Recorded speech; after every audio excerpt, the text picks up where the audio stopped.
Hello, xin chào các bạn đã quay trở lại với review 5 phút.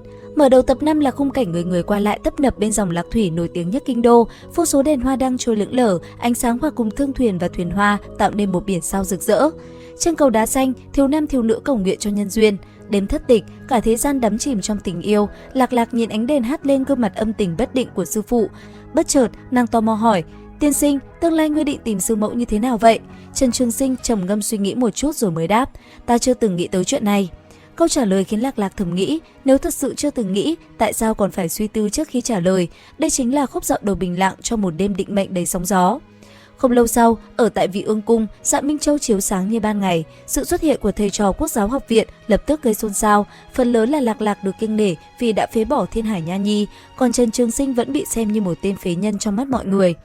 Vừa tới cửa, phụ thân của Từ Hữu Dung là Từ Thế Tích đã gọi hắn ra chỗ khác nói chuyện. Trần Trường Sinh liền để Lạc đi vào bên trong trước, còn hắn quyết định ba mặt một lời với người đàn ông rất có thể là cha vợ tương lai của mình. Ngay khi chỉ còn hai người, Từ Thế Tích lập tức tỏa ra huyết tinh chi khí nồng nặc, trấn áp Trần Trường Sinh. Sau đó ông lạnh lùng hỏi: "Tại sao ngươi lại muốn tới chứ?" Trần Trường Sinh không hề nao núng, đáp trả rằng chính Đông Ngự Thần tướng phủ mới là kẻ bội ước hôn nhân năm xưa.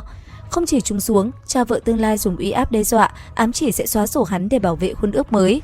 Đúng lúc ngàn cân treo sợi tóc, Trần Lưu Vương xuất hiện, dùng thân phận hoàng tộc giải vây cho Trần Trường Sinh. Cứ thế, Từ Thế Tích buộc phải rút lui. Đúng lúc này, một con dê đen xuất hiện, muốn dẫn đường cho Trần Trường Sinh rời đi, nhưng hắn từ chối, quyết tâm ở lại chứng kiến sự việc. Ngay sau đó, nữ quan Mạc Vũ dùng thủ đoạn thần thông dịch chuyển hắn đến một phế viên hoang vu, giam cầm hắn trong trận pháp Đồng Cung. Trận pháp này là nơi từng giam cầm đế vương đến tuyệt mệnh.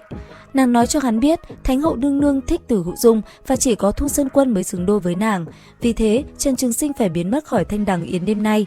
Nam Bắc hội tụ liên quan đến tương lai nhân tộc, so với nghĩa lớn, hắn chỉ như con sâu cái kiếm mà thôi. Trần Trường Sinh không chấp nhận số phận, hắn ném pháp bảo Thiên Lý Nữ xuống đất để đào thoát. Một làn khói nhẹ tỏa ra, thân ảnh hắn biến mất nhưng lập tức hiện lại chỗ cũ, khóe môi phun ra một ngụm tinh huyết vì phản phệ. Cấm chế của Đồng Cung quá mạnh mẽ. Bị dồn vào đường cùng, hắn nhìn vào hư không, thanh âm kiên nghị vang lên nói: "Ta thật sự tới từ hôn, nhưng không ai tin. Các ngươi không ngừng nhắc nhở ta, nàng phải gả cho người khác. Được rồi, ta đổi ý, ta sẽ không cưới Từ Hữu Dung, bởi vì ta không thích nàng cùng với các ngươi, nhưng ta cũng sẽ không giải trừ hôn ước, chuyện này rất công bình." Vận dụng kiến thức từ 3000 đạo tàng, Trần Trường Sinh nhận ra sinh môn của Đồng Cung nằm dưới đáy nước. Hắn nhảy xuống hàn đàm lạnh buốt, tìm thấy lối đi dẫn đến một cánh cửa đá khổng lồ dưới lòng đất.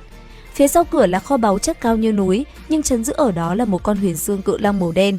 Đây là sinh vật cao quý bậc nhất, nó bị hai sợi xích sắt khổng lồ do hai môn thần Tần Trọng và Vũ Cung nắm giữ, giam cầm từ thời Thái Tông. Uy áp của cự long lập tức khiến Trần Trường Sinh ngã quỵ. Trong khoảnh khắc đối mặt với sinh tử, hắn rút thanh đoản kiếm của sư huynh ra chắn phía trước. Thanh đoản kiếm tầm thường ấy lại khiến con rồng kia khựng lại. Trong đôi mắt tàn bạo của nó bỗng ánh lên vô vàn cảm xúc phức tạp, ngỡ ngàng, hoài niệm, đau thương và cả hy vọng. Nó phát ra một tiếng gầm nhẹ nhưng lại chứa đựng vô số âm tiết kỳ lạ. Trần Trường Sinh lập tức nhận ra đó là long ngữ, thứ ngôn ngữ bí ẩn hắn từng đọc trong quyển cuối cùng của 3000 đạo tàng ở Tây Ninh trấn. Hắn đánh cược mạng sống, thốt ra một âm tiết long ngữ rời rạc để đáp lại. Nghe thấy thanh âm này, con cự long chấn động dữ dội, nó dùng râu rồng chạm nhẹ vào trán hắn để giao tiếp. Sau khi nghe hắn nói được vài từ, nó vui sướng cuộn cuộn mình lăn lộn, cười chi chi như tiếng chuột kêu vì tìm được người giao tiếp sau hàng ngàn năm cô độc. Trần Trường Sinh to gan gọi nó là Long Đại gia và lập giao kèo sinh tử. "Ngươi thả ta đi, ta hứa sẽ quay lại thăm ngươi, dạy ngươi nói tiếng người." Con rồng đồng ý, tắt ánh sáng Dạ Minh Châu để tiện hắn. Trước khi đi, Trần Trường Sinh còn cả gan nói: "Đại gia, viên Dạ Minh Châu kia là của một tiểu cô nương, ta phải mang trả lại cho nàng." Thấy nhân loại này được voi đòi tiên, Long Đại gia khẽ lườm hắn một cái, nhưng vẫn trả lại đồ và để hắn rời đi. Cũng trong lúc này, tại Tiểu Minh cung xa hoa nhất hoàng thành, Lạc bị Bình Quốc công chúa lừa đến để giữ chân. Khi nhận ra âm mưu nhắm vào sư phụ, Lạc không còn nể nang, xúc phong vụ tiên ra, lạnh lùng nói: "Ta không muốn quan tâm mục đích của các ngươi, ta chỉ muốn tham gia Thanh Đằng Yến." Bình Quốc công chúa cố tình trì hoãn, nhưng Lạc đanh thép cảnh cáo: "Nếu ta xảy ra chuyện, người nhà ta sẽ không để yên cho các ngươi đâu." Nỗi sợ hãi về cơn giận của Bạch Đế khiến Bình Quốc phải nhượng bộ để Lạc rời đi. Trở lại với Trần Trường Sinh, lúc này hắn đã thoát khỏi lòng đất, trồi lên tại một hồ nước trong ngự viên. Trong lúc hoảng loạn, hắn lao đến đỡ một phu nhân trung niên suýt bị chậu hoa rơi trúng. Hắn không hề biết người phụ nữ giản dị đó chính là Thánh hậu nương nương. Sau thoáng bối rối và ra hiệu bằng tay xin lỗi, hắn vội vã rời đi. Thánh hậu nhìn theo, mỉm cười nói: "Nếu như không phải họ Trần, vậy thì sẽ tốt hơn." Tại Vị Ương cung đồng ý, Trần Lưu Vương thay mặt hoàng gia thực hiện nghi thức tam vấn. Nói dễ hiểu thì là 3 câu hỏi cuối cùng cho thế gian. Giọng ông lãnh đạm vang lên giữa đại điện: "Thu Dương Quân muốn cùng Từ Hữu Dung kết làm phu thê, có ai phản đối hay không?" Lần 1, không gian tĩnh lặng, mọi người mỉm cười chúc phúc.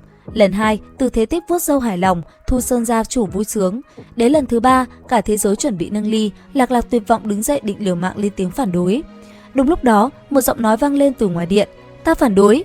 Đến đây thì cũng hết tập 5 Trạch Thiên Ký. Theo các bạn thì người phản đối hôn ước này là ai? Comment ý kiến bên dưới phần bình luận nhé. Bây giờ thì xin chào và hẹn gặp lại.